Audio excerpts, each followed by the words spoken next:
বিরিয়ানি মশলার জন্য প্রথমে এলাচ, লবঙ্গ, দারচিনি আর বড় এলাচ হলে খুব ভালো হতো, শুকনো লঙ্কা দিয়ে দিলাম, গোটা জিরে।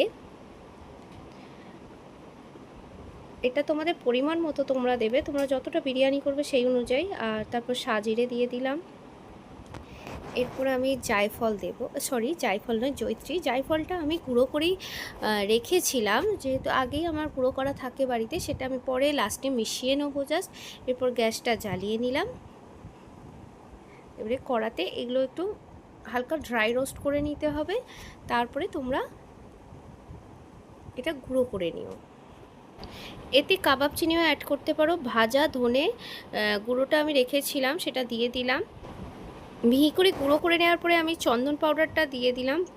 আর এর সাথে আমি জায়ফলটা অ্যাড করেছিলাম, বাট সেটা ভিডিও তোলা হয়নি। এইভাবে একবার বাড়ির উপকরণ দিয়ে বানিয়ে দেখো, এই মশলাটা বিরিয়ানিতে দিলে দুর্দান্ত টেস্ট হয়। তোমরা জাস্ট একবার ট্রাই করো।